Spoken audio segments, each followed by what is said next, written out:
Greetings and salutations, everyone, and welcome to tonight's bonus upload. Before we jump into it, a couple links. As you know, I rely on Patreon, PayPal, and the merch to help the channel to continue to grow and go. Links to Patreon and PayPal are in the description below. Merch displayed directly under the video. Also, Dogman Frightening Encounters, Volume 1 through 3, the audiobook versions.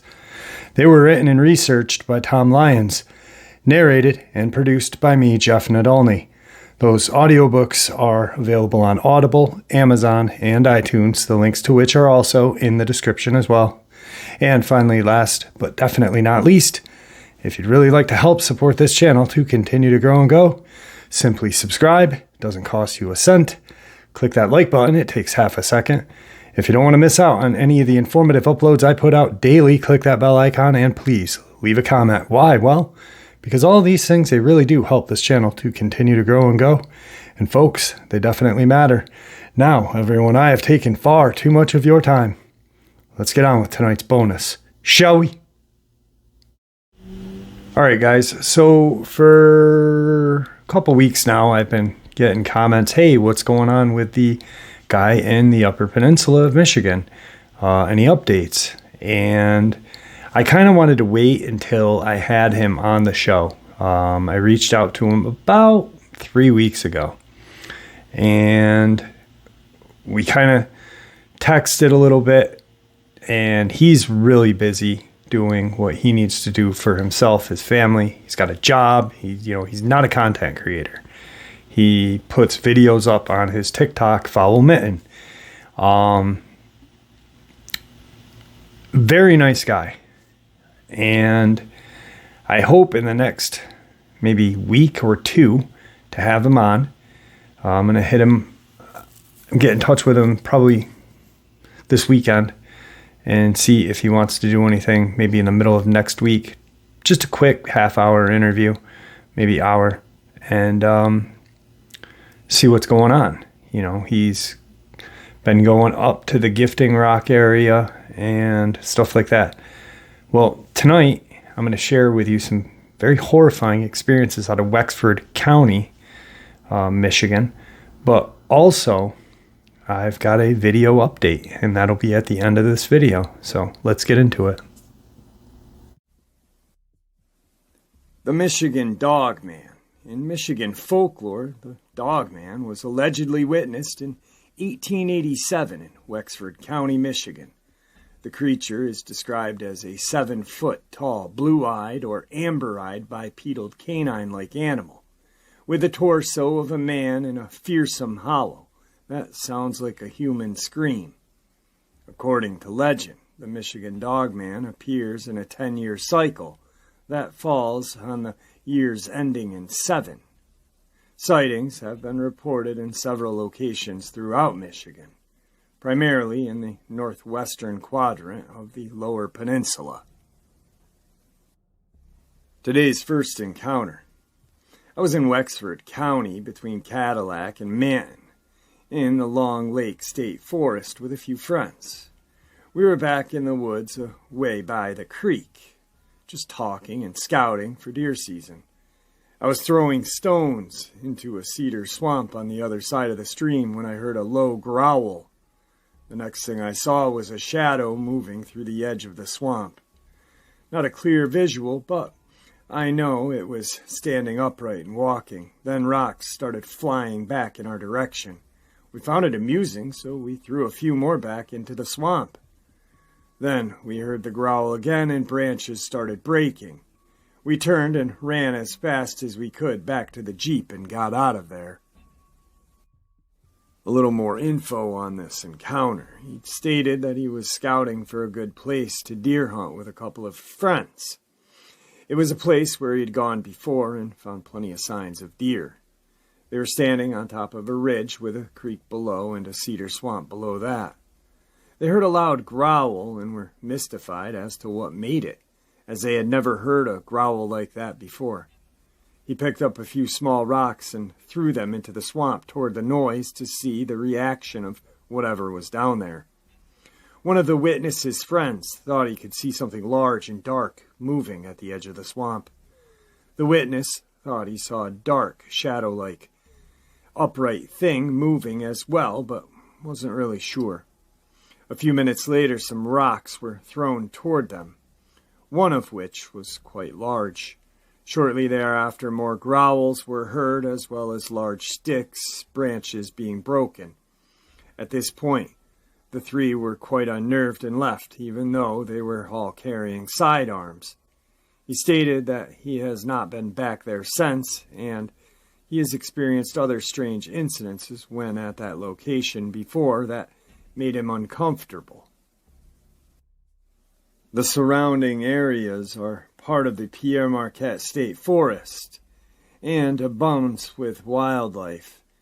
It has thick hardwood forests, swamps, many creeks, and small lakes throughout.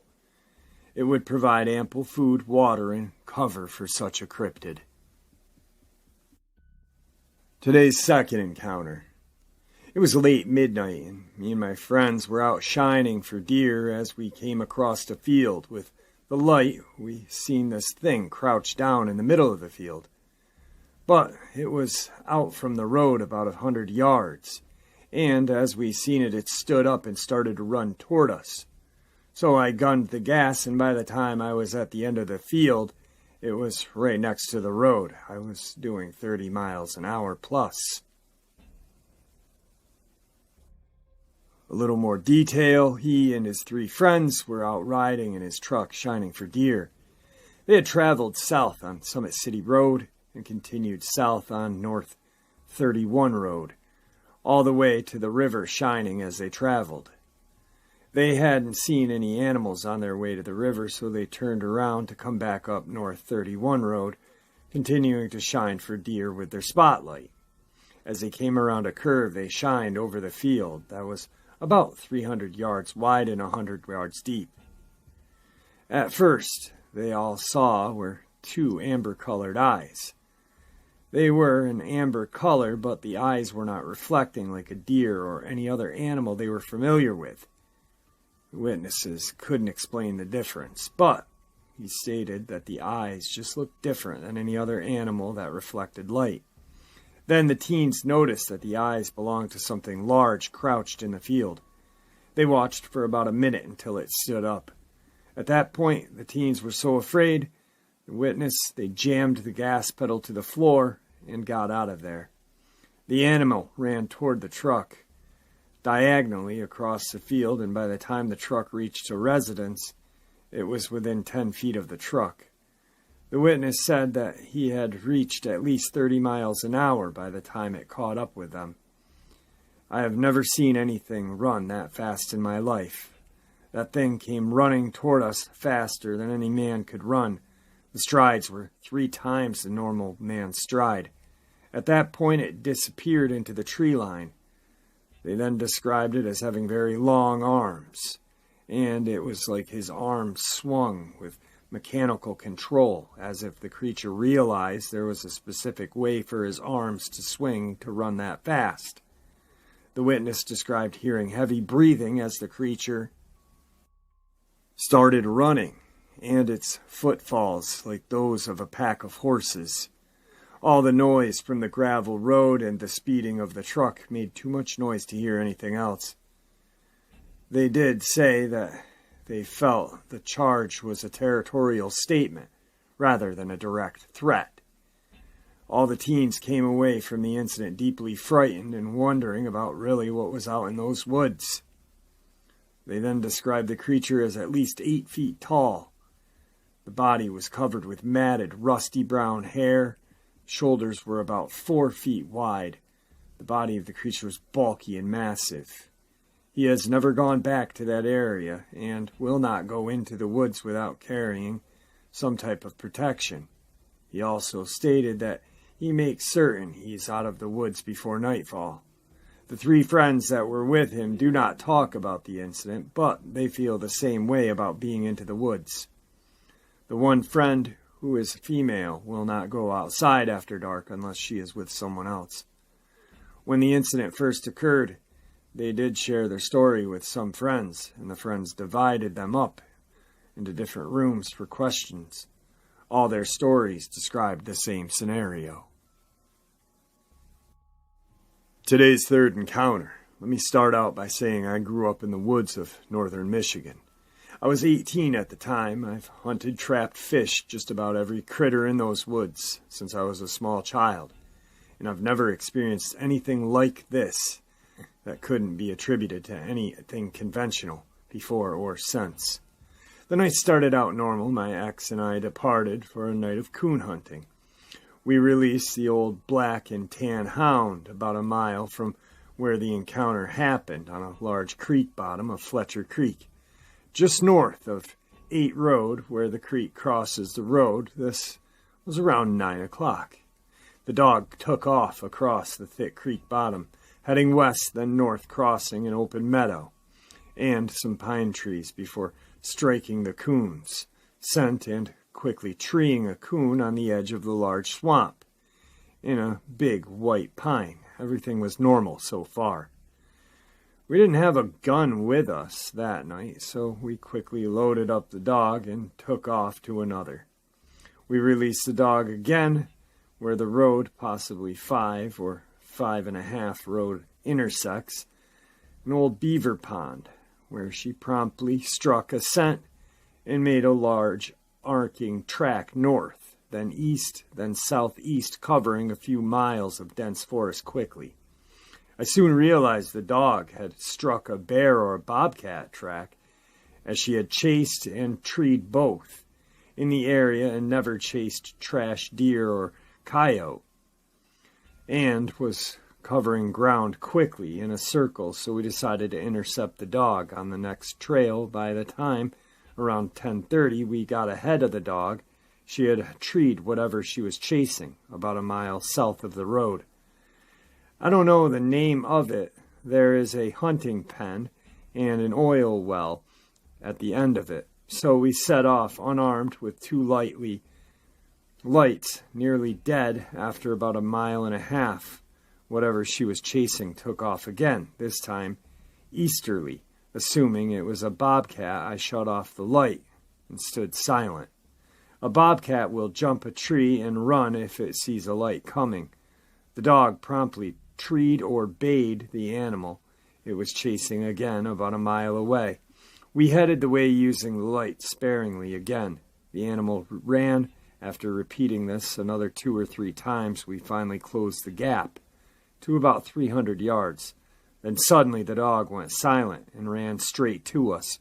Without calling, she wouldn't come if I called. I never could call her off a trail ever. Tail between her legs, whimpering. I thought this was odd because the dog had fought bear, coon, and bobcat and never backed down. Or lost. I don't think much of it. I was glad to have her back so we could just go. So I just leashed the dog and started back out. We were less than disoriented because the long, twisting turn chase and no moon. And to make matters worse, the lights died, and we had no cell service.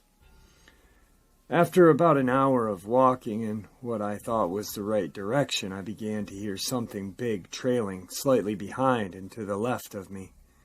I stopped and asked my friend if she had heard anything. She admitted she had, but didn't want to admit it for fear of me picking on her. We continued, so did the trailing. I kept throwing a dim dead light back in the direction of the animal each time the brush would crash and limbs high. I don't know how high, but higher than a deer could reach. And only a large bear on its hind legs could move or break, would react to something fleeing in the light before it would die out again. After a couple of seconds, the dog continued its unusual behavior, tail between her legs and skittish, especially when the animal began circling us. We would hear it then. It would be silent. A leaf would crunch ahead of us. I would shine the light in the direction. The sound of heavy pounding feet, and 3 big-inch around trees would break and shake. Then the light would go dead. The whole time I felt as if something large and intelligent was observing us, sizing us up. The hair on the back of my neck was standing up, and shivers ran down my spine. The whole incident lasted an hour or two. We never saw the animal, but heard it circling us and breaking huge limbs, 2 to 3 inches.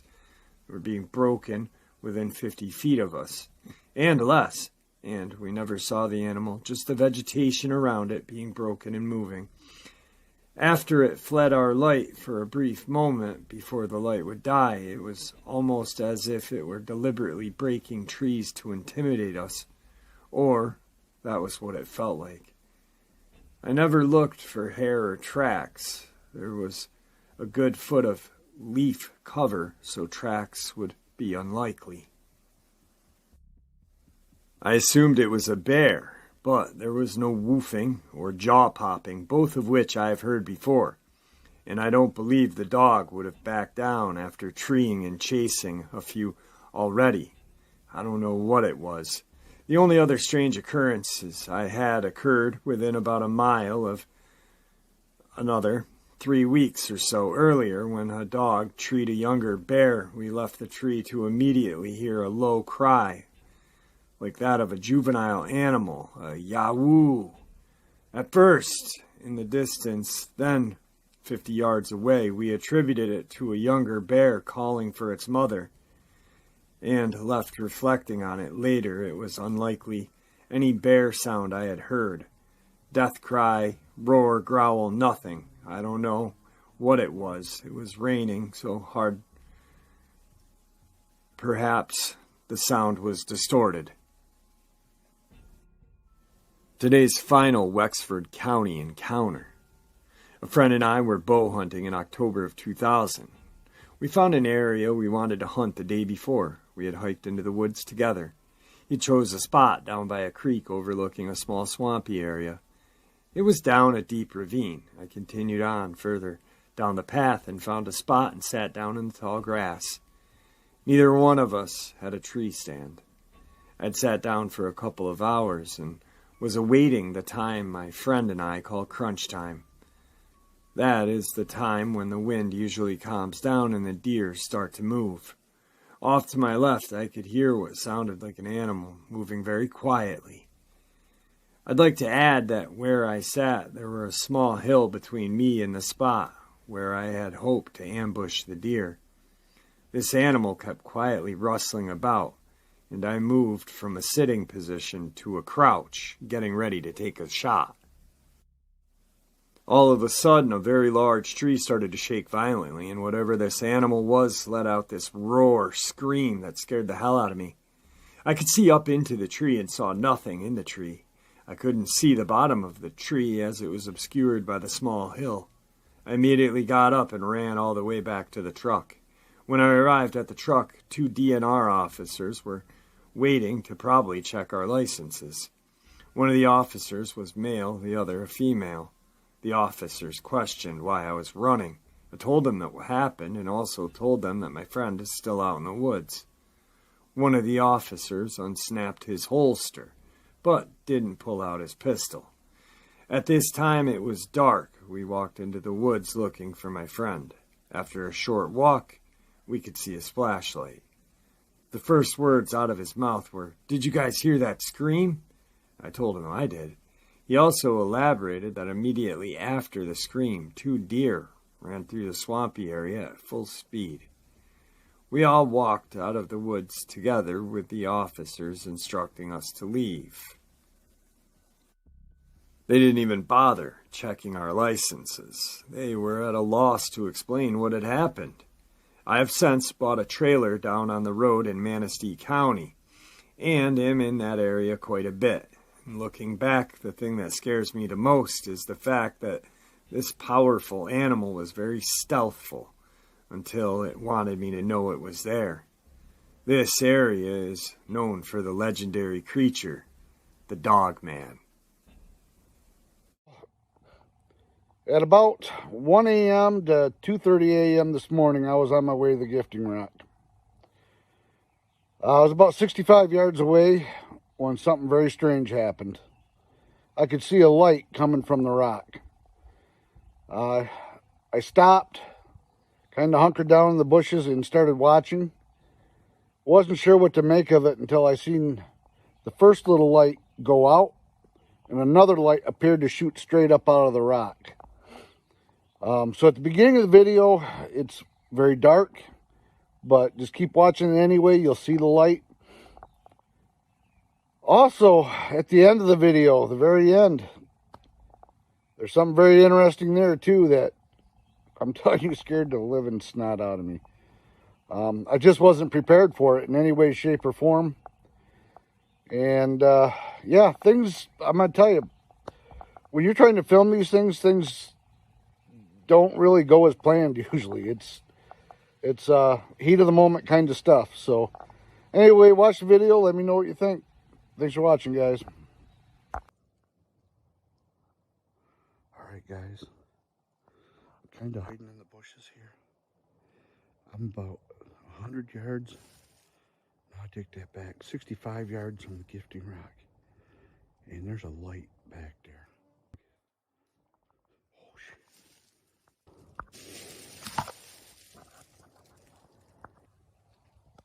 All right, guys. I don't know if you can see me or not. That was really weird. The light just disappeared. I didn't hear nothing walking, nothing crashing through the brush, no voices.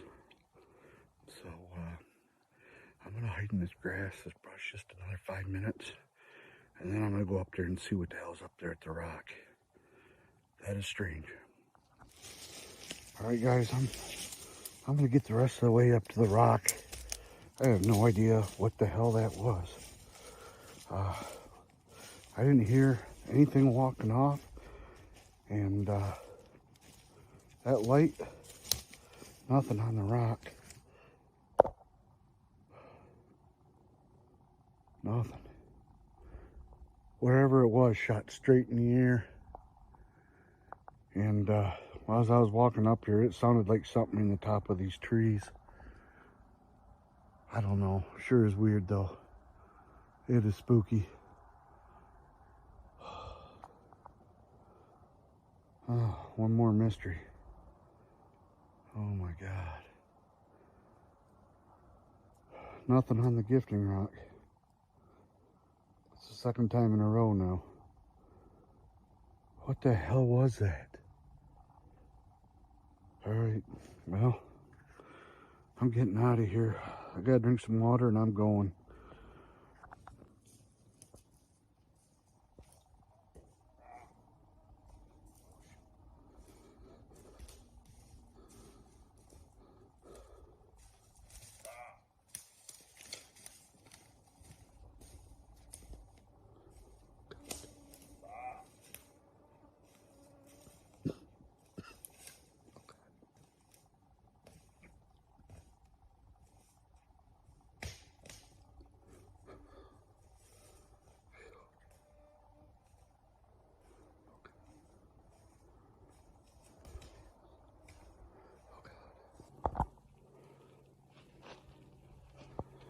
Guys, I'm walking out of here in the dark.